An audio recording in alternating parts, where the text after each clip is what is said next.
Good morning officers. आज के इस ऑनलाइन लेक्चर में आपका फिर स्वागत है। मैं GTRI से डिप्टी डायरेक्टर विजय कटियार आज फिर आपकी सेवा में हाजिर हूँ और आज एक फिर बहुत महत्वपूर्ण विषय जो दीवानी विधि से संबंधित है वो लेकर आया हूँ। और ये विषय एक ऐसा है कि जिसे मैं समझता हूँ कि सिविल साइड में या दीवानी विधि में, चाहे हमारे वो सिविल जज जूनियर डिविजन्स हों या HJS स्तर के अधिकारी हों जो नए नए जिन्होंने एंट्री की हुई है, उनके लिए बहुत महत्वपूर्ण है, क्योंकि यही एक ऐसा विषय है कि जिससे सबसे पहले दो चार उनको होना पड़ता है। और यही एक ऐसा विषय है जो किसी भी न्यायाधीश को किसी जनपद में स्थापित करता है, उसकी साख को, और बहुत सारे उसके जो क्रियाकलाप हैं या जो हम कहें कि उसका एक डिवोशन है या कार्य के प्रति उसकी जो अपनी प्रतिबद्धता है वो दर्शित करता है। और ये दर्शित करता है ये विषय कि हम किस दायरे में रह करके और कैसे कैसे हम उन सारी चीज़ों को न्यायालय के माध्यम से जो लिटिगेंट्स हैं उनको प्रोवाइड करें। तो आइए हम लोग ये देखते हैं कि आज का ये विषय क्या है।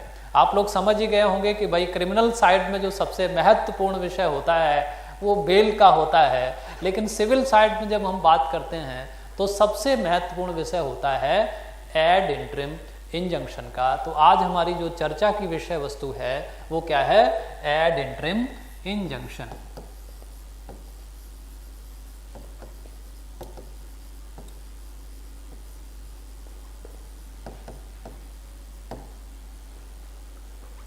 देखिए, एड इंटरिम इंजंक्शन का हम लोग अभी इसको बारी बारी से चर्चा करेंगे कि भाई कौन कौन सी आपके सामने समस्याएं आएंगी, कैसे कैसे आप तय करेंगे, कैसे एप्लीकेशंस को डिसाइड करेंगे। इसको चर्चा करने से पहले कम से कम हमको ये पता होना चाहिए कि हमारी जो CPC है या जो भी और प्रोविजंस हैं लॉ के, उनमें एड इंटरिम इंजंक्शन का जो प्रोविजन है वो कहाँ कहाँ समाहित है। तो आप देखिए, मोटे मोटे तौर पे आप इसको देख लें। एक जो पहला है वो अंडर सेक्शन 37 है। 37 आप समझ रहे होंगे किसका है? SR एक्ट का है। फिर आप दूसरा प्रोविजन ऑर्डर 39 में है।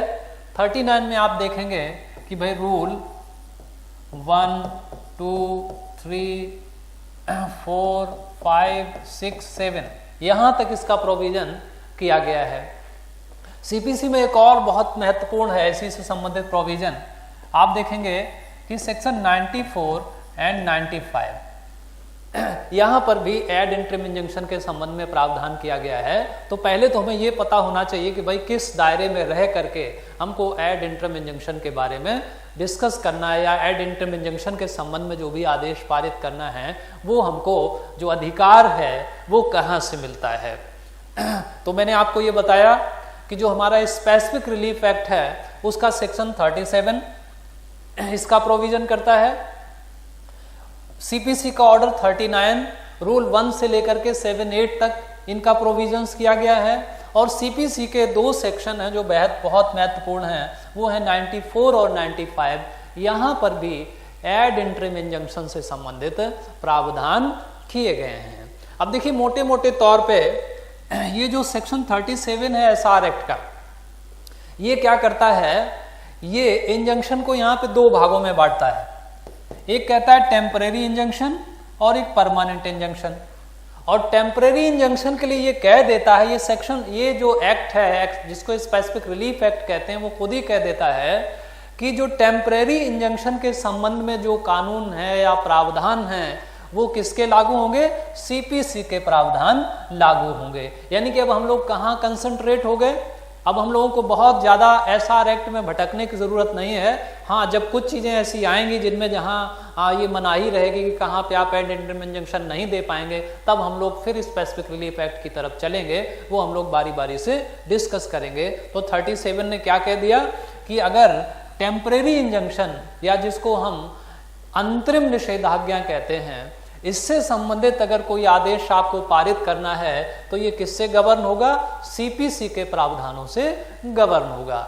ये बात यहाँ पर ये कही गई, ये सारे प्रोविजंस आपने यहाँ पर देखे। अब हम लोग बारी बारी से ये चलते हैं कि सबसे पहले ये देखते हैं कि जो हमारा एड इंटरिम इंजंक्शन है, एड इंटरिम इंजंक्शन के ग्राउंड्स क्या होते हैं, यानी कि कौन कौन से वो आधार हैं जिनके आधार पर कोई अंतरिम निषेधाज्ञा आप निर्गत कर सकते हैं या कोई अंतरिम निषेधाज्ञा का आदेश आप खारिज कर सकते हैं, कोई आवेदन उसका खारिज कर सकते हैं। तो ये चीज आप यहां पर देखेंगे। तो सबसे पहले हम लोग अब यहां पर लेकर के चलते हैं कि इसके ग्राउंड्स क्या होंगे।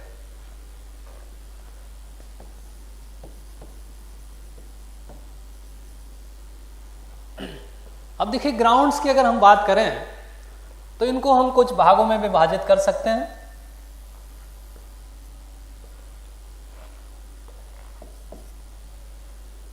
अब देखिए, पहला भाग कौन सा है? पहले अगर हम देखें तो जो ऑर्डर 39 रूल 1 है, 39 रूल 1 में 3 आधार दिए गए। कौन कौन से 3 आधार दिए गए? हमने क्या बताया? ऑर्डर जो 39 रूल 1 है, इसमें 3 आधार दिए गए।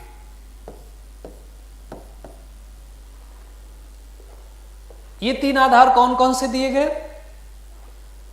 देखिए, यहां ये कहा गया, जो पहला आधार लिया गया, पहले आधार में ये कहा गया कि अगर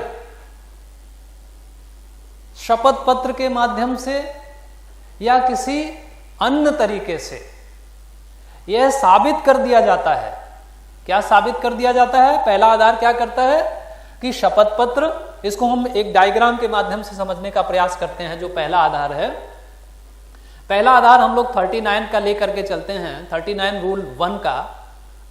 वो क्या कहता है कि भाई कोई भी पक्षकार, वहां टर्म क्या यूज किया गया? Any party, any party.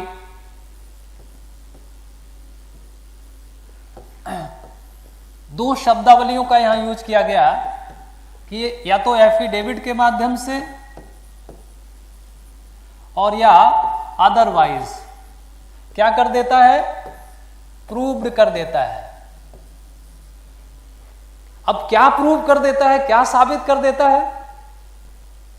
ये प्रोविजन ये कहता है, जो ऑर्डर 39 रूल 1 का जो पहला खंड है, वो क्या कहता है? कोई भी पक्षकार, यहां शब्दावली क्या यूज करेगी? एक पक्षकार की बात नहीं करेगी, कोई भी पक्षकार शपथ पत्र के माध्यम से या अन्यथा यह साबित कर देता है। क्या साबित कर देता है? क्या साबित कर देता है कि किसी डिस्प्यूटेड प्रॉपर्टी, डिस्प्यूटेड प्रॉपर्टी कौन? जो किसी सूट में डिस्प्यूटेड है, यानी कि property in dispute, property in dispute को क्या है? कोई खतरा है। क्या बात यहां की गई? डेंजर की बात की गई, डेंजर है। किस बात का डेंजर है? किस बात का खतरा है? अब देखो, इसके लिए क्या यहां कहा गया? भाई किस बात का खतरा है? अगर हम ऐसे देखें यहां पे, किस बात का खतरा है? पहला ये कहा गया कि भाई अगर ऐसा लगता है कि मिस एप्रोप्रिएट करने का खतरा है, यानी कि जिसको हम कहते हैं व्यनित करने का खतरा है, जिसको हम मिस एप्रोप्रिएशन कहते हैं, इसका अगर खतरा है, या दूसरा उस प्रॉपर्टी को डैमेज करने का खतरा है, या उस प्रॉपर्टी को एलिनेट करने का खतरा है, या उस प्रॉपर्टी को ट्रांसफर करने का खतरा है, यानी किसी डिक्री के निष्पादन में ट्रांसफर करने का खतरा है। तो क्या कहता है ये प्रोविजन? पहला ऊपर से देखिए, फिर देखिए इस प्रोविजन को, एनी पार्टी, यानी कि कोई पक्षकार शपथ पत्र के माध्यम से या अन्यथा यह साबित कर देता है। क्या साबित कर देता है? कि किसी जो संपत्ति किसी वाद में विवादित है, उसे खतरा है। किस बात का खतरा है? किस बात का डेंजर है? कि उस प्रॉपर्टी को मिस एप्रोप्रिएट कर दिया जाएगा, यानी कि व्यनित कर दिया जाएगा, या उसको क्षतिग्रस्त या उसमें नुकसान पहुंचाया जाएगा, या उसको एलिनेट कर दिया जाएगा, या उसका किसी डिक्री के निष्पादन में अंतरण कर दिया जाएगा। अगर ये परिस्थितियां विद्यमान रहती हैं तो ऐसी परिस्थिति में क्या हो सकता है, एड इंटरिम इंजंक्शन का आदेश पारित किया जा सकता है। तो पहली स्थिति हमने 39 रूल 1 की जो पहले क्लॉज में मेंशन है वो देखिए, एक बार फिर समझ लीजिए क्या कहा है यहाँ पे, एनी पार्टी यानी कि कोई पक्षकार हो, कोई पक्षकार हो वो शपथ पत्र के माध्यम से या अन्यथा यह साबित कर देता है कि वादग्रस्त संपत्ति को कोई खतरा है। किस बात का खतरा है, कि उस संपत्ति को व्यनित कर देगा दूसरा पक्षकार, या उसको नुकसान पहुंचाएगा, या उसका अन्न संक्रांत कर देगा जिसको हम एलिनेशन कहते हैं, या उसे किसी डिक्री के निष्पादन में उसका विक्रय कर देगा, सेल कर देगा। अगर ये परिस्थितियां विद्यमान रहती हैं तो पहले खंड के अनुसार आप क्या कर सकते हैं, आप उसे अंतरिम निषेधाज्ञा का आदेश उसके पक्ष में निर्गत कर सकते हैं। अब ये तो पहली परिस्थिति है। अब आते हैं 39 रूल 1 में ही जो दूसरी परिस्थिति या दूसरा आधार है वो क्या है। दूसरा आधार देखिए क्या कहता है। दूसरा आधार ये कहता है, ये देखिए बड़ा इंपॉर्टेंट है, आप यहां ध्यान रखेंगे। हमने पहले वाले में जोर देके बताया कि उसमें क्या था कि जो संपत्ति थी जिसको खतरा था वो कौन सी संपत्ति थी, वादग्रस्त संपत्ति थी। लेकिन इसमें वादग्रस्त संपत्ति नहीं है। इसमें क्या कहा गया है, इसमें यह कहा गया है, डिफेंडेंट की बात की गई कि यदि डिफेंडेंट अपनी किसी संपत्ति को क्या करता है, प्रतिवादी अपनी किसी संपत्ति को क्या करता है, रिमूव करने का यानी कि हटाने का, या जिसको हम कहें एलिनेट करने का, या अदरवाइज कोई इंजरी कॉज करने का, रिमूव करने का और उसको एलिनेट करने का या विक्रय करने का, क्या करता है। अब ये दो चीजें यहां कही गई, दो चीजें कहेंगी कौन कौन सी, कि या तो थ्रेट देता है उसकी यानी कि धमकी देता है, या दूसरी स्थिति क्या कहेगी, या उसका आशय रखता है यानी कि इंटेंशन उसका है ऐसा करने का। और किस लिए करता है ऐसा, किस लिए करता है, कि जो उसका क्रेडिटर है उसको डिफ्रॉड करने के लिए। तो ये देखिए दूसरा ग्राउंड है वो क्या कहता है, दूसरा ग्राउंड ये कहता है कि जब प्रतिवादी अपनी किसी संपत्ति को, अपने लेनदार को कपट वंचित करने के लिए या उसके साथ फ्रॉड करने के लिए कि उसको ना मिल पाए उस संपत्ति को हटाता है या उसका अन्य कहीं संक्रमण करता है, तो ऐसी परिस्थिति में भी आप क्या कर सकते हैं, अंतरिम निषेधाज्ञा का आदेश उसके हक में पारित कर सकते हैं जो एग्रीव्ड पर्सन होगा। ये चीज आप ध्यान रखेंगे। अब देखिए तीसरी चीज क्या कही गई, तीसरी भी बड़ी इंपॉर्टेंट चीज है। तीसरे में ये बात कही गई, जो तीसरा ग्राउंड कहता है कि अगर जो विवादित संपत्ति है यानी कि जो कौन सी है, यहां डिस्प्यूटेड प्रॉपर्टी की बात की गई, जो डिस्प्यूटेड प्रॉपर्टी है इसको अगर कोई मान लीजिए कोई इस प्रकार की आशंका है कि इसकी क्षति हो जाएगी, ये डैमेज हो जाएगी या कोई अदर काइंड की इंजरी कारित होगी इस पे, तो ऐसी परिस्थिति में भी क्या किया जा सकता है, ऐसी परिस्थिति में भी अंतरिम निषेधाज्ञा का आदेश पारित किया जा सकता है। अब देखिए अगला ग्राउंड अगर हम देखें, चौथा ग्राउंड, चौथा और पांचवा दोनों जो 39 रूल 2 में समाहित हैं, वो क्या कहते हैं, जो 39 रूल 2 में समाहित हैं वो देखिए बड़े इंपॉर्टेंट हैं। वो क्या कहते हैं कि भाई पहले तो एक बात करते हैं कि ब्रीच ऑफ कॉन्ट्रैक्ट की, ब्रीच ऑफ कॉन्ट्रैक्ट। भाई बहुत सारी ऐसी परिस्थितियां होती हैं कि ब्रीच ऑफ कॉन्ट्रैक्ट अगर कोई पक्षकार कर रहा है और ऐसी परिस्थिति में लग रहा है कि नहीं उसको रोका जाना आवश्यक है, क्योंकि ऐसी परिस्थितियां अगर आप नहीं रोकते हैं वहां पे उसे ऐसा कार्य करने से तो दूसरे का बड़ा उसमें नुकसान हो जाएगा। तो ब्रीच ऑफ कॉन्ट्रैक्ट का मामला है, या किसी भंग की पुनरावृत्ति है यानी कि रिपीटेशन हो रहा है, किसी का क्या हो रहा है, रिपीटेशन हो रहा है, तो ये चीजें आपके किस में बताएंगे, 39 रूल 2 में बताएंगे। और एक और बड़ी बेहद इंपॉर्टेंट चीज जो आपके अंडर सेक्शन 94 CPC में बताई गई, वो क्या कहा गया? For the prevention of ends of the justice, यानी कि न्याय की विफलता को रोकने के लिए। अब देखिए, न्याय की विफलता को रोकने की जब हम बात करें ना, न्याय के उद्देश्य विफल ना हो जाएं, इसको रोकने के लिए न्यायालय अस्थायी निषेधाज्ञा का अनुतोष प्रदान कर सकता है। तो ये देखिए, जो 94 में बात कही गई, ये बड़ी इंपॉर्टेंट बात की गई। अब इसमें 94 का जो क्लॉज C है, ये इससे रिलेटेड है, जिसमें ये कहा गया 22 स्तर पर क्या हो सकता है, आप अंतरिम निषेधाज्ञा का आदेश भी निर्गत कर सकते हैं। तो ये शब्द बड़ी बड़ी वृहद है, और वृहद होने के कारण क्या होता है कि न्यायालय को क्षेत्राधिकार काफी ज्यादा प्राप्त हो जाता है। तो ये आपने बेसिक चीज क्या देखी कि भाई ये तो इसके ग्राउंड्स हैं जो आपके ऑर्डर 39 रूल 1, 2 और सेक्शन 94 CPC में प्रोवाइड्स किए गए कि ये सारे ग्राउंड्स होंगे। अब अगर मोटी मोटी बात हम देखें, मोटी मोटी अगर हम ऑर्डर 30 रूल 1, 2 एंड सेक्शन 94 की देखें, तो मूल रूप से क्या आपको ये समझ में आया कि भाई कोई विवादित संपत्ति है, केवल 39 रूल 2 का जो है ग्राउंड है उसको अगर अलग कर दें, तो मूल रूप से हमको क्या समझ में आया कि कोई विवादित संपत्ति है, उस विवादित संपत्ति पर कोई खतरा उत्पन्न हो गया है, उसके डैमेज करने का, उसको नुकसान पहुंचाने का या उसको बेच देने का। तो अब अगर वो संपत्ति बिक जाएगी तो जो वाद का आधार है वो खत्म हो जाएगा। तो उसमें जो दूसरा पक्षकार है, जो बेचारा अनुतोष की राह में आपके सामने आया हुआ है, उसको तो कुछ मिल नहीं पाएगा। तो इसलिए मोटी मोटी यहाँ ये व्यवस्था की गई कि ये सारे ग्राउंड्स होंगे जिनके आधार पर आप कोई भी इंट्रिम या जिसको हम एड इंट्रिम इंजंक्शन कहते हैं, उसके आवेदन पर आप विचार कर सकते हैं और उसे अलाउ और रिफ्यूज इन्हीं ग्राउंड्स के आधार पर कर सकते हैं। अब हम लोग देखिए थोड़े से और आगे बढ़ते हैं।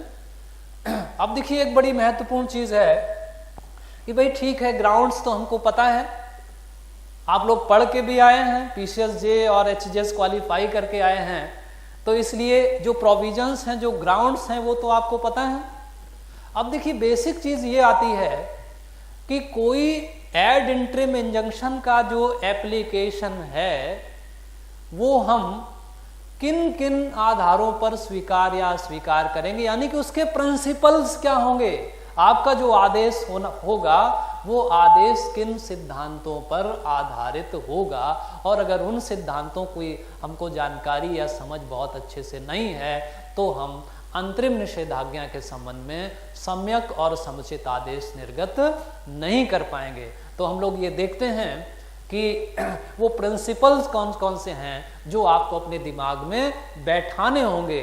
यद्यपि कि आप पढ़ के आए हैं, लेकिन यहाँ अब आपको क्या करना है, अभी जो आपने पढ़ा था वो एक प्रतियोगिता परीक्षा के दृष्टिकोण से पढ़ा था, पास होने के दृष्टिकोण से पढ़ा था, लेकिन यहाँ पर आप किसी पक्षकार के उसके जो विधिक अधिकार हैं उनका आप निर्धारण करने जा रहे हैं। आप वास्तव में उनको लागू करने यहाँ पे जा रहे हैं। जब वास्तव में आप लागू करने जा रहे हों तो स्वाभाविक है कि आपको बहुत सावधानियां बरतनी होंगी। तो देखते हैं कि हम लोग कि ये प्रिंसिपल्स कौन कौन से हैं।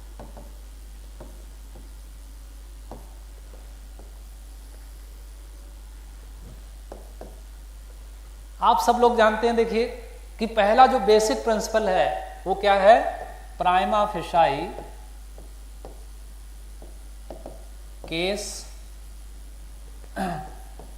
दूसरा देखिए क्या है बेसिक प्रिंसिपल, वो है इररिपेबल लॉस। तीसरा बेसिक प्रिंसिपल्स क्या है, तीसरा बेसिक प्रिंसिपल है जिसको हम कहते हैं बैलेंस ऑफ कन्वीनियंस।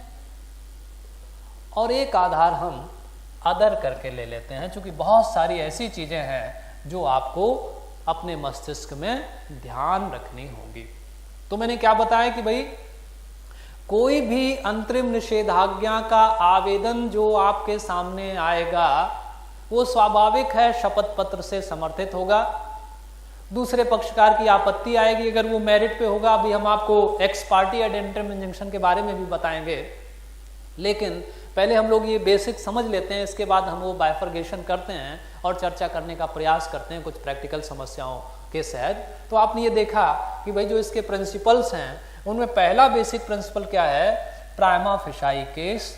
दूसरा क्या है, इररिपेरेबल लॉस या हम इसको इंजरी भी कह सकते हैं।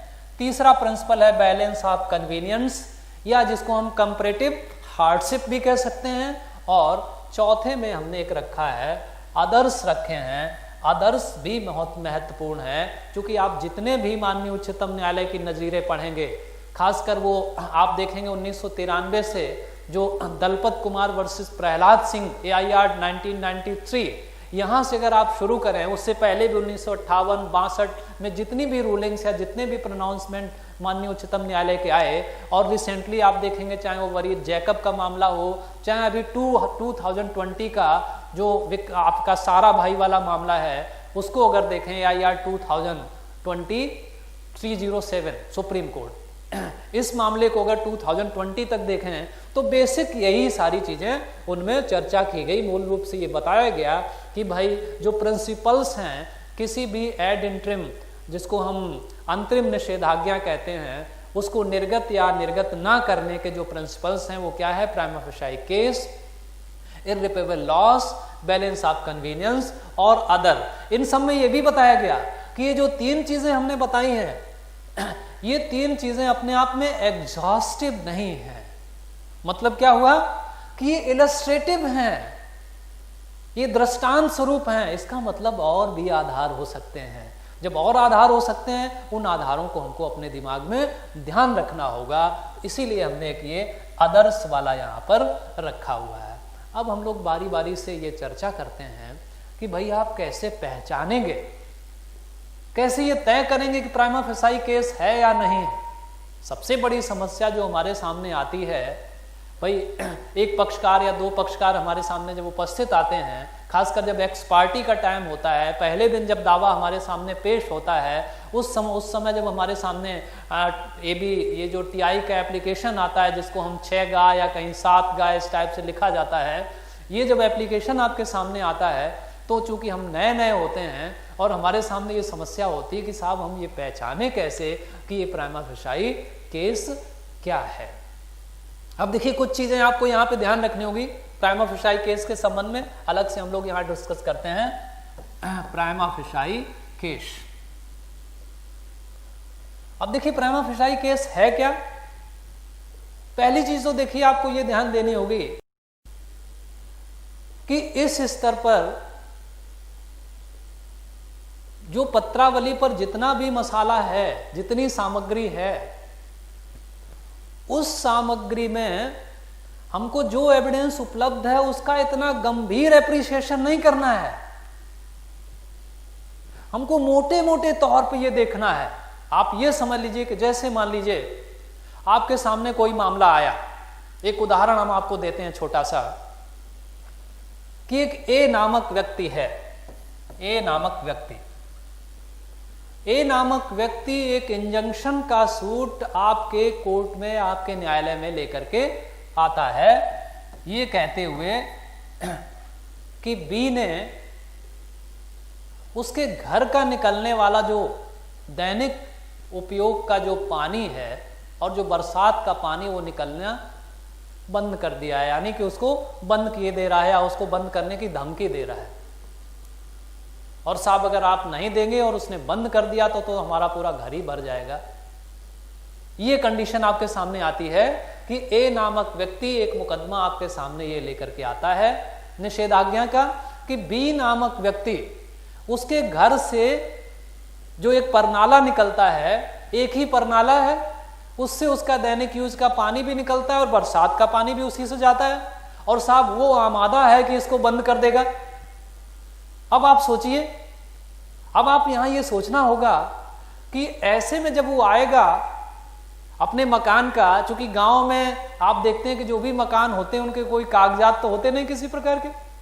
गांव का आदमी जो आएगा, ऐसे पुराने जमाने से वो चले आ रहे हैं, सेक्शन 9 में उसमें बेस्ट हो गए।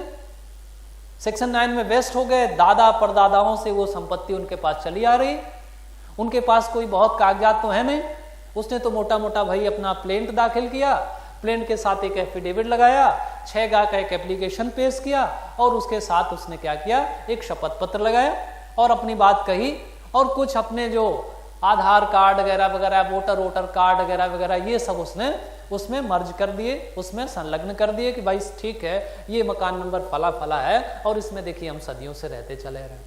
अब देखिए परिस्थिति आपके सामने क्या है, अगर हम गंभीरता में जाएं तो चूंकि अभी हम ये तय कर ही नहीं पा रहे हैं कि वो उसका स्वामी है कि नहीं है।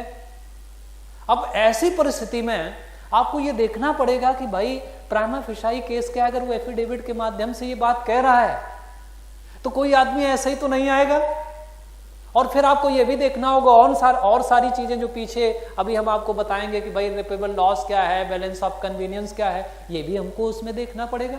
तो ऐसी परिस्थिति में अगर आप उसकी बात नहीं सुनेंगे तो क्या होगा, फिर तो भाई न्याय से तो एक विश्वास उठ जाएगा कि जो सामान्य आदमी है, जो पीड़ित आदमी है, जो अंतिम स्थल के रूप में आपके समक्ष आता है और उसको अगर आप ऐसी परिस्थिति में भी उसका प्राइमा फेसाई केस मानने से इनकार कर देते हैं और उसको रिलीफ देने से इनकार कर देंगे तो क्या होगा, फिर वो न्यायालय की शरण में तो नहीं आएगा, वो कहां जाएगा, वो जाएगा फिर माफियाओं की शरण में, है ना।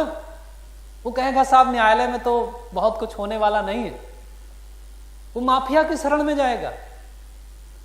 या यही उदाहरण मान लीजिए कि अगर उसका रिकॉर्डेड नाम आम सब कुछ है, उसमें उसके पास खतौनी है, सब कुछ है, तब तो उसकी आसपास जो प्रशासनिक अधिकारी, पुलिस अधिकारी हैं, लगभग वही मदद कर देते हैं कि हाँ इसका नाम दर्ज है, अरे भाई क्यों नहीं निकलने देगो, उसकी मदद हो जाती है। लेकिन जहां वो कॉमन आदमी है, उसके पास कोई दस्तावेज नहीं है अपने स्वत्व के संबंध में, अपने मकान के संबंध में, तो वहां आपको इन सारी परिस्थितियों को बड़ी संवेदनशील या संवेदनपूर्ण तरीके से आपको सोचना पड़ेगा, उस पर विचार करने पड़ेगा और ये देखना पड़ेगा। क्योंकि अक्सर देखिए हम ये देखते हैं कि इंजंक्शन या एड इंट्रीम इंजंक्शन जिसको हम कहें या एक्स पार्टी इंजंक्शन को कहें, उसमें हम क्या करते हैं कि एक सुरक्षित तरीका ढूंढने का प्रयास करते हैं कि अरे साहब इशू नोटिस कर दो।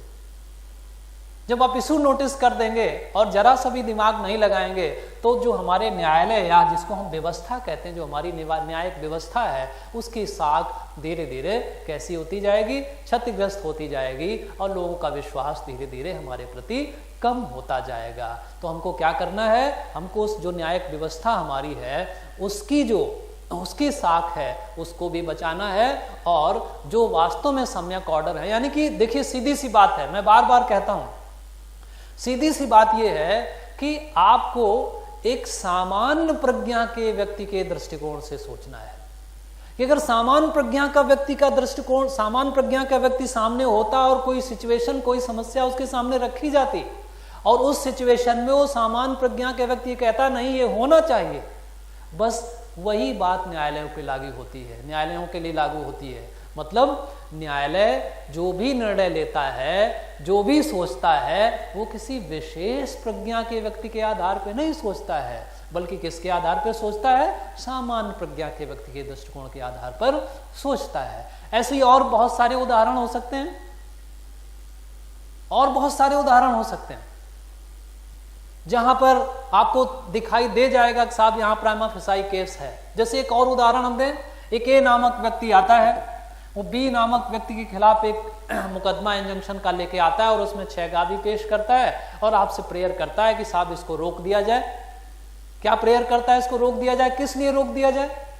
कहता साहब एक ही रास्ता हमारे घर से निकलने का है, एक ही रास्ता हमारे घर से निकलने का है और इस रास्ते को साहब ये बिल्कुल बंद कर देना चाहता है। भाई ये तो हम बाद में देखेंगे उस रास्ते का मालिक कौन है, वो प्राइवेट है, उसका इजमेंट्री राइट है या क्या है, ये तो एविडेंस से तय होगा। लेकिन एक कॉमन प्रूडेंस का आदमी का अगर उसका रास्ता तत्काल बंद कर दिया जाएगा तो ऐसी परिस्थिति में वो कैसे निकल पाएगा बताइए? उसका परिवार तो वहीं घर के अंदर ही रह जाएगा। ऐसे में जो सामान्य दैनिक कृत्य हैं वो कैसे कर पाएगा? या दूसरी परिस्थिति देखिए, ए नामक व्यक्ति एक मुकदमा लेके आता है बी नामक व्यक्ति के खिलाफ ए के पास एक ही कमरे का मकान है, एक झोपड़ी है, और बी उस झोपड़ी को गिरा देना चाहता है या उस एक कमरे के मकान को ध्वस्त कर देना चाहता है। अब देखिए वो ए नामक व्यक्ति अभी इस स्तर पर वो पूरी तरह से उसका स्वत्वधारी है या नहीं है।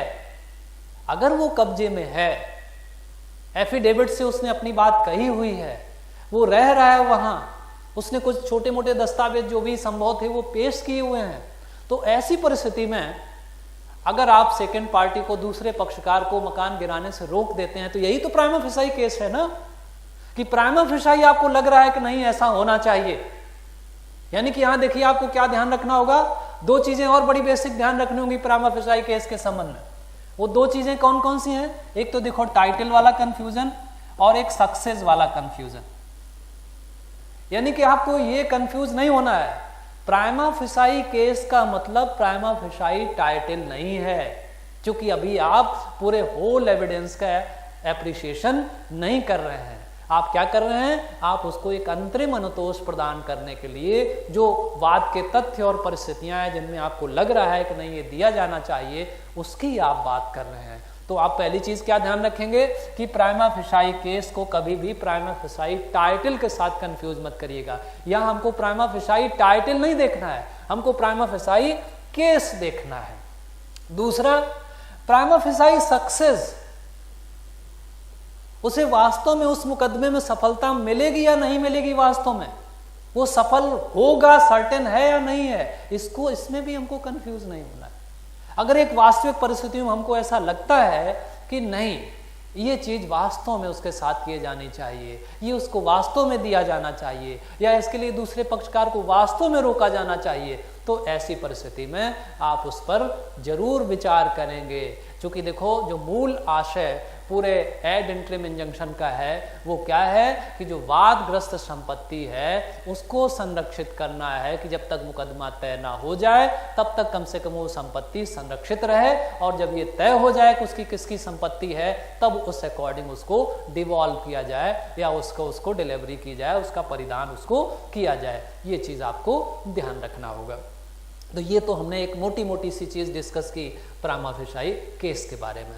अब हम लोग ये देखते हैं कि इररिपेरेबल लॉस या इंजरी क्या होती है। अब देखिए यहां भी बड़ी महत्वपूर्ण चीजें हैं कि इररिपेरेबल लॉस या जिसको हम अपूरणीय क्षति कहते हैं, ये भी कैसी होनी चाहिए। इररिपेरेबल लॉस की जब हम बात करें या कंपैरेटिव हार्डशिप की बात करें, तो हमको यहां पे क्या ध्यान रखा जाना चाहिए कि जब आपको ऐसा लगे कि जिस अंतरिम अनुतोष की याचना आपसे किसी व्यक्ति ने की है, क्या बताया हमने आपको कि जिस अंतरिम अनुतोष की याचना किसी व्यक्ति ने आपसे की है, और अगर आप वो अनुतोष उसे प्रदान नहीं करते, यानी कि अंतरिम निषेधाज्ञा उसके पक्ष में निर्गत नहीं करते हैं, तो इसके क्या प्रभाव होंगे, क्या परिणाम होंगे, और प्रदान करते हैं तो क्या क्या परिस्थिति होगी। और तुलनात्मक रूप से क्या देखना होगा हमको यहां पे कि जैसे हमने बताया कि भाई इस मामले में इररिपेरेबल लॉस के मामले में कि आपको क्या देखना होगा कि अगर कोई याचना किसी अंतरिम निषेधाज्ञा की आपसे की गई है और ऐसा आपको लगता है कि जो याचना उसने की है, अगर उसमें हम उसके एप्लीकेशन को अलाउ नहीं करते हैं, तो ऐसी स्थिति में उसे अपूरणीय क्षति होगी। और अपूरणीय क्षति इस प्रकार की होगी जिसकी भरपाई हम कंपनसेशन से नहीं कर सकते हैं, यानी कि प्रतिकर से उसकी हम भरपाई नहीं कर सकते हैं। जैसे अभी हमने आपको दो उदाहरण जो दिए थे उसमें आप देखिए कि एक व्यक्ति है, ए नामक व्यक्ति, उसने मुकदमा किया बी नामक व्यक्ति के खिलाफ कि साहब ये हमारे घर के जो निकास का पानी है, जो एक ही मात्र परनाला है, उससे सदियों से निकलता चला रहा है, उसको रोक देगा। उसको रोक देगा। और ऐसी परिस्थिति में अगर आप उसके पक्ष में अस्थायी निषेधाज्ञा का आदेश प्रदान नहीं करते हैं तो क्या होगा? तो क्या उसकी भरपाई पैसे से की जा सकती है? भाई उसका घर तो पूरा पानी से भर जाएगा लबालब, उसके बच्चे, उसका सब खान पान, सब उसकी गृहस्थी सब तहस नहस हो जाएगी, ढेर सारी बीमारियों से परेशान हो जाएंगे वो। या उसका रास्ता अगर बंद कर दिया जाता है तो वो निकले नहीं पाएगा, उसके सारे जितने भी राइट्स हैं, लीगल राइट्स, वो सब वहीं के वहीं दब के रह जाएंगे, उसकी आजादी वहीं दब जाएगी। तो ऐसी परिस्थिति में हमको ये देखना होगा कि इररिपेरेबल लॉस, चूंकि अगर हम यहां प्रदान कर देते हैं तो जो डिफेंडेंट है, सेकेंड पार्टी है, उसको तो कोई नुकसान नहीं होगा। भाई पानी तो ऑटोमेटिकली निकल ही रहा था अभी तक, वो रास्ते से निकल ही रहा था अभी तक, तो जो सेकेंड पार्टी है उसे तो कोई नुकसान होगा नहीं। अगर हम कंपैरेटिव हार्डशिप की भी बात यहां पर करें तो उसे तो कोई नुकसान होगा नहीं, क्योंकि वो तो पहले से ही चला रहा है। तो इन चीजों को हमको यहां पर ध्यान रखना होगा कि जिसकी भरपाई कंपनसेशन से ना की जा सके, उन परिस्थितियों में हमको क्या करना होगा? इररिपेरेबल लॉस के कॉन्सेप्ट को भी ध्यान में रखना होगा और उसे अस्थायी निषेधाज्ञा का जो अनुतोष है वो प्रदान करने का प्रयास करना चाहिए। अब हम लोग आते हैं भाई balance of convenient. Balance of convenience, देखो इसकी भी वही स्थिति है। अभी जो हमने उदाहरण दिए आपको, जैसे एक और हम उदाहरण लेते हैं, उसके माध्यम से समझने का प्रयास करते हैं। ए नामक व्यक्ति है, ए नामक व्यक्ति एक इंजंक्शन का मुकदमा बी नामक व्यक्ति के खिलाफ लेके आता है और कहता है कि साहब ये देखिए हमारे आम का बाग है और हम इसमें अपना जो भी फल वगैरह वगैरह है ये सब उत्पादन करते चले आ रहे हैं, और बी नामक व्यक्ति इन सारे पेड़ों को नीचे से काट देना चाहता है। अब देखिए अभी ये तय नहीं है, ये सुनिश्चित नहीं है कि जो बाग है, जो गार्डन है, वो ए का है या व्यक्ति ए का है या बी का है, ये अभी सुनिश्चित नहीं है, ये तय नहीं है।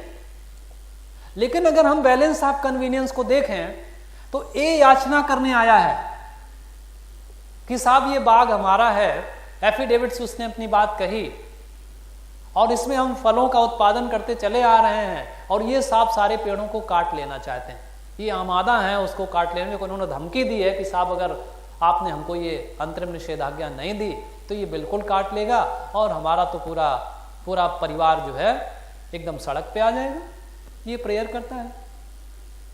अब देखिए यहां पे अगर हम इररिपेरेबल लॉस और बैलेंस ऑफ कन्वीनियंट दोनों को देखें तो ऐसी परिस्थिति में आप देखेंगे कि अगर पेड़ काट लिए जाएंगे तो प्लांटिव को तो नुकसान होगा ही होगा, पर्यावरण को भी नुकसान होगा, और अगर नहीं काटे जाते हैं, वो रोक दिया जाता है काटने से, तो किसी का नुकसान नहीं होगा। अगर उन पेड़ों को काटने से मना कर दिया जाता है, वो भली मान लीजिए ए को हो बी के हो, ये तय नहीं है किसके हैं, लेकिन ए कह के आया कि हमारे हैं, अगर उनको काटने से मना कर दिया जाता है तो स्वाभाविक सी बात है कि इसमें तो किसी का नुकसान नहीं होगा। लेकिन हाँ, जो ये प्रेयर करके आया हुआ है कि साहब ये हमारे पेड़ हैं, हम इनमें ऐसे ऐसे करके फलों का उत्पादन करते चले आ रहे हैं, तो उसके पक्ष में क्या होगा? सुविधा का एक संतुलन होगा, तुला उसके पक्ष में होगी। तो आपको ये चीजें यहाँ पर ध्यान रखनी होगी कि इस प्रकार से ये जो मैंने आपको बताए 3 कॉन्सेप्ट, इनको अपने दिमाग में ध्यान रखना होगा। अब देखिए जो आखिरी कॉन्सेप्ट है वो क्या है? आखिरी कॉन्सेप्ट है जिसको हमने एक अदर कहा था, अदर्स। अदर्स में देखिए कई सारी चीजें आ जाती हैं। अदर्स में आप देखेंगे जैसे बोनाफाइड कंडक्ट पार्टीज का, बोनाफाइड कंडक्ट जो पार्टीज का है ये बड़ा इंपॉर्टेंट है, क्योंकि अगर बोनाफाइड कंडक्ट नहीं है तो ऐसी परिस्थिति में आप ये प्रोवाइड नहीं कर सकते हैं, आप ये अनुतोष जो निषेधाज्ञा का है, अंतरिम निषेधाज्ञा का, वो प्रदान नहीं कर सकते हैं। दूसरा मान लीजिए उसने कंसील किया है तथ्यों को, आपको देखने से ही लग रहा है प्राइमा फेसाई कंसील किया है, या उसने जो भी ड्राफ्टिंग की है वो कलरेबल की है। कैसी की है? कलरेबल ड्राफ्टिंग की है, यानी कि तथ्यों को छुपा करके और इस प्रकार से ड्राफ्टिंग की है कि किसी को पागल बनाया जा सके। अगर ये सारी चीजें उसने करी हैं, या वो क्लीन हैंड नहीं आया है, या वही जिसको कहते हैं चूंकि इक्विटी पे बेस्ड होता है, ये डिस्क्रिशन पे आधारित होता है, ये जो एड इंटरिम इंजंक्शन का आप अनुतोष देखते हैं ये डिस्क्रिशन पर आधारित है, ठीक है, इसको as a matter of right claim नहीं किया जा सकता है। तो ये चीज आप यहाँ पर ये आदर्श में इन सारी चीजों को भी ध्यान रखना होगा।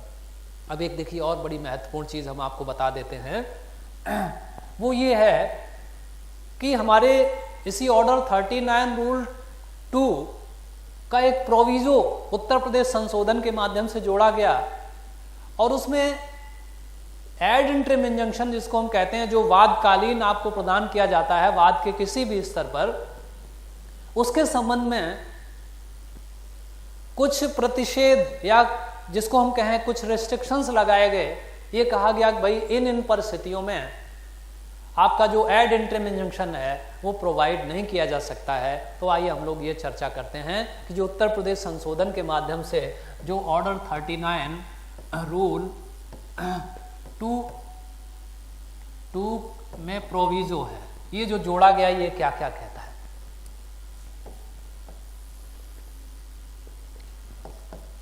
अब देखिए पहली चीज यहां ये कही गई कि अगर कोई निषेधाज्ञा या परमानेंट इंजंक्शन जिसको हम कहते हैं, वो एसआर एक्ट के सेक्शन 38 और 41 के तहत अगर वो अंतिम अनुतोष के रूप में प्रदान नहीं किया जा सकता है, तो ऐसी परिस्थिति में हम उसे एड इंटरिम इंजंक्शन प्रोवाइड नहीं कर सकते हैं। क्या कहा गया?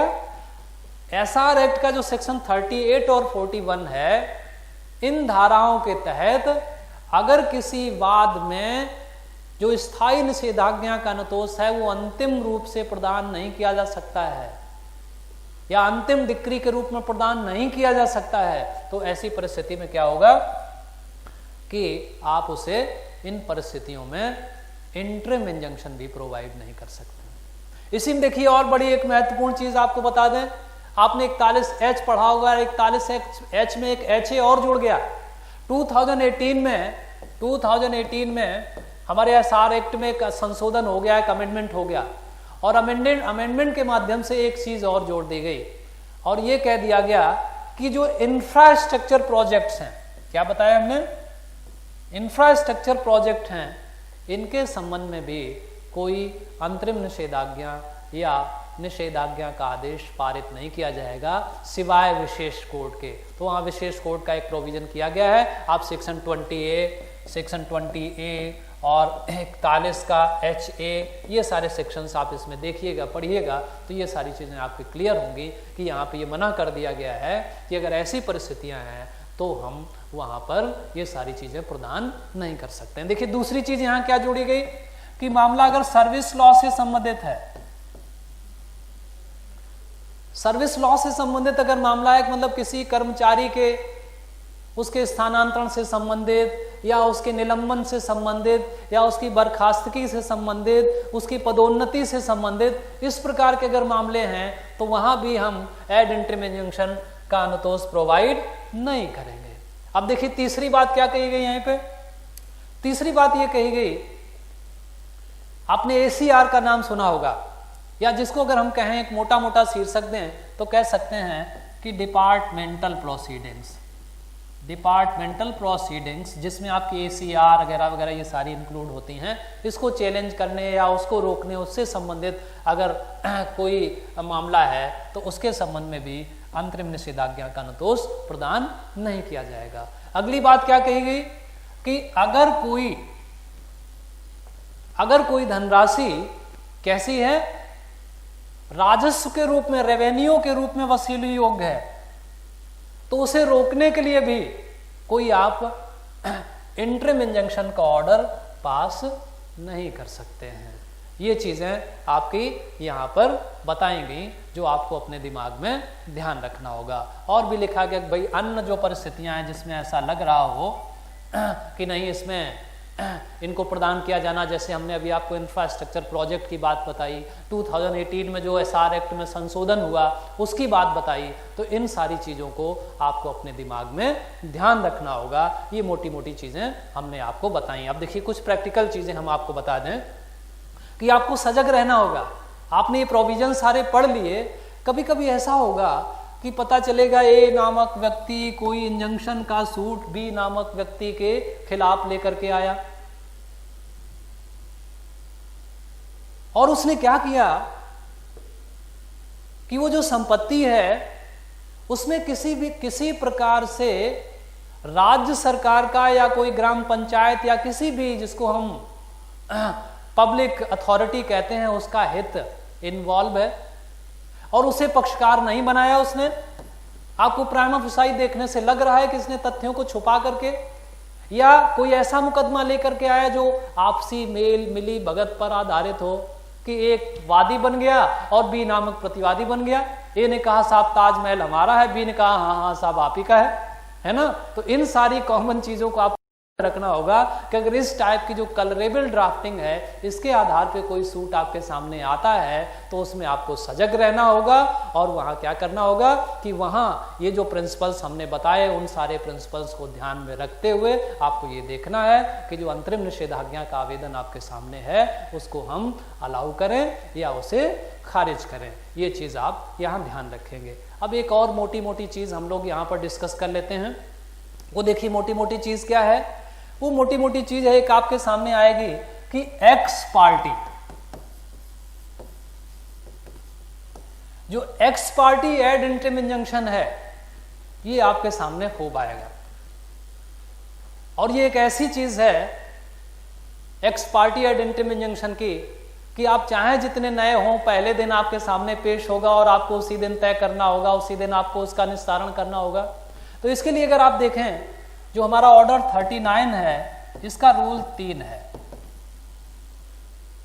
वो मोटी मोटी बात क्या कहता है, एक प्रिंसिपल की बात करता है। किस प्रिंसिपल की बात करता है कि कोई भी अंतरिम निषेधाज्ञा का जो आवेदन आपके सामने आएगा उसमें आप दूसरे पक्ष को नोटिस निर्गत करके और उसे सुनने के पश्चात ही कोई आदेश पारित करेंगे। ये क्या है, एक सामान्य सिद्धांत यहां पर प्रतिपादित किया गया। लेकिन यहीं पे एक चीज और जोड़ी गई कि लेकिन अगर ऐसा लग रहा है कि विलंब के कारण जो उसका वाद का उद्देश्य है वो विफल हो जाएगा तो कारणों सहित आप क्या कर सकते हैं, ex parte ad interim injunction उसके पक्ष में निर्गत कर सकते हैं। उन सारे प्रिंसिपल को जो भी हमने आपको डिस्कस किए उनको ध्यान में रखते हुए। और इसके लिए एक चीज आपको 39 रूल 3A की भी याद रखनी होगी कि उसे क्या करना पड़ेगा कि उसी दिन या उसके अगले दिन वो क्या करेगा कि जो वो आदेश निर्गत हुआ उसकी प्रति, आपके वाद पत्र की प्रति, और साथ ही जो आपका इंजंक्शन का एप्लीकेशन और शपथ पत्र है वो दूसरे पक्षकार को भेजेगा। ठीक है, तो ये चीज आपको ध्यान रखनी होगी यहाँ पे कि इस प्रकार से आप ये आदेश पारित कर सकते हैं। लेकिन ये ध्यान रहे कि यहाँ पर आपको बहुत ही सजग रहना होगा। लेकिन एक सकारात्मक मस्तिष्क आपको इस संबंध में अपने दिमाग में रखना चाहिए, क्योंकि अगर सकारात्मक दृष्टिकोण से आप सोचेंगे तभी मुझे लग रहा है कि भाई इस पूरे सिस्टम का और न्यायपालिका का भला हो पाएगा। तो ये आपने देखा कि भाई एक्स पार्टी वाले जो कंडीशंस हैं उनमें आपको ध्यान रखना। अब जैसे मोटे मोटे कि मान लीजिए इंजंक्शन का मुकदमा कोई आता है तो यहाँ पे आपको थोड़ा सा दिमाग लगाना होगा कि भाई इंजंक्शन का मामला है तो पजेशन तो उसका आधार होगा ही, उस पे उस पजेशन के आधार पे आएगा। और वहां लग रहा है कि नहीं साहब prima facie case, balance of convenience, irreparable loss, उसका बोनाफाइड कंडक्ट भी है, उसने किसी तथ्य को कंसील भी नहीं किया है, वो क्लीन हैंड आया है। अगर ये सारी परिस्थितियां आपको दिखाई दे रही हैं तो आप पहली डेट पे आप उसे एड इंटरिम इंजंक्शन प्रोवाइड जरूर करिए। और ऑर्डर 39 रूल 3A का जो कंप्लायंस है उसका आदेश जरूर करिए कि भाई उसका कंप्लायंस करे वो। अगर वो कंप्लायंस नहीं करता है तो आप क्या कर सकते हैं कि बाद में उस आदेश को आप सेटिसाइड भी कर सकते हैं अगर उसका कंप्लायंस नहीं करता है। तो ये चीज आपको यहाँ पे ध्यान रखनी होगी। कि ये मोटी मोटी चीजें हैं। ऐसे ही मान लीजिए और कई सारे मुकदमे आपके सामने हो सकते हैं। जैसे आपके सामने मान लीजिए कैंसलेशन का मुकदमा आता है, किसी डीड के कैंसलेशन का आता है मुकदमा। अब देखिए कैंसलेशन का जब मुकदमा आता है तो इसमें स्वाभाविक है कि उसके पक्ष में जो भी डिफेंडेंट है उसके पक्ष में एक पंजीकृत सेल डीड या गिफ्ट डीड या कोई भी डीड है, पंजीकृत है। तो जब पंजीकृत है तो प्राइमा फेसाई ऐसे केसेस में क्या करते हैं हम लोग, नोटिस निर्गत करने का हमको प्रयास करना चाहिए कि भाई उसमें हम नोटिस निर्गत करें। लेकिन ये अपने आप में एक सार्वभौमिक सिद्धांत नहीं है, आप ध्यान रखेंगे। कभी कभी कोई परिस्थिति अगर आपको ऐसी लगे तो आपके हाथ किसी ने रोक नहीं रखे हैं, क्योंकि ये क्या है, ये जो रिलीफ है, ये जो आप प्रोवाइड कर रहे हैं, ये आपके डिस्क्रिशन पे बेस्ड है। और डिस्क्रिशन देखिए कैसा होना चाहिए, डिस्क्रिशन हमेशा equity, justice and good conscience पे बेस्ड होना चाहिए। और साथ ही आपको ये भी ध्यान रखना होगा कि जो हमारे जुडिशियल प्रोनाउंसमेंट हैं उनमें जो प्रिंसिपल्स ऑनरेबल सुप्रीम कोर्ट या ऑनरेबल हाई कोर्ट्स ने समय समय पर हमको दिए हैं, उन सारे प्रिंसिपल्स को हमको अपने दिमाग में रखना होगा। अगर उसके आधार पर ये लगता है कि नहीं ये दिए जाने योग्य है तो हम इसको दे सकते हैं। ऐसे ही और मामले हो सकते हैं आपके सामने। मान लीजिए डिक्लेरेशन का मामला है, तो डिक्लेरेशन में तो ऑटोमेटिकली भाई डिस्प्यूट है उसकी ओनरशिप का। जब प्राइमा फेसाई उसमें डिस्प्यूट हो गया तो ऐसे में भी आप प्रयास करिए कि नोटिस निर्गत करें। मिल जुमला का मामला है, ज्वाइंट प्रॉपर्टी का मामला है, तो ऐसे कुछ मामले हैं जहां आपको बचना चाहिए। लेकिन एक चीज और मैं बड़ी महत्वपूर्ण यहां पे बता दूं कि इन सारी परिस्थितियों को ध्यान में रखते हुए अगर आपको ऐसा लगता है कि आप नॉन इंजूरियस ऑर्डर पास कर सकते हैं। कैसा? नॉन इंजूरियस, यानी कि जिससे किसी भी पक्षकार को, चाहे वो प्लेंटिफ हो चाहे डिफेंडेंट हो, अगर किसी भी पक्षकार को उससे नुकसान नहीं हो रहा है तो आप उस जो विवादित संपत्ति है उसको संरक्षित करने के लिए इंटरिम निषेधाज्ञा का जो आदेश है, चाहे वो एक्स पार्टी हो चाहे वो मेरिट पे हो, वो हमको प्रदान करना चाहिए। जैसा अभी हमने आपको बताया, एक वृक्षों वाला बाग वाला उदाहरण दिया था कि भाई ए और बी आपस में एक दूसरे से लड़ रहे हैं, ए बी के खिलाफ मुकदमा लेके आता है कि साहब ये देखिए हमारे सारे पेड़ काट देना चाहता है ना, या हमारी पूरी बिल्डिंग गिरा देना चाहता है। तो पेड़ों का काटना और बिल्डिंग का गिराया जाना, इन दोनों में तो सबका नुकसान है, चाहे वो संपत्तिवादी की हो चाहे प्रतिवादी की हो। उसमें ईंट पत्थर जो भी निर्माण सामग्री वो लगी होगी, पेड़ों को कई वर्षों में इतना बड़ा बनाया गया होगा, उसको अभी सिंचित किया गया होगा, उनको उस प्रकार से जो भी अपना खाद पानी है वो दिया गया होगा।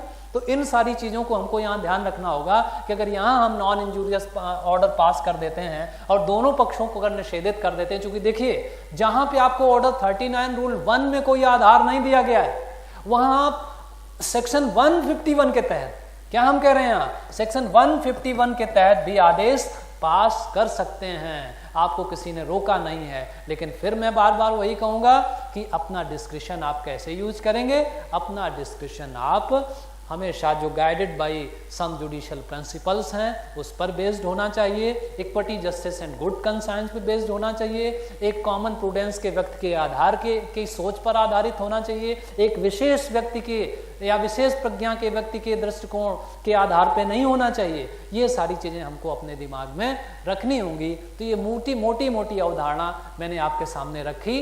अब जो फर्दर हमारी क्लासेस होंगी उसमें हम आपको और जो बहुत सारी प्रैक्टिकल प्रॉब्लम्स हो सकती हैं उसे हम लॉ ऑफ इंजंक्शन के रूप में आपके सामने रखेंगे। आपने इसको ध्यान से सुना, बहुत बहुत धन्यवाद। Thank you.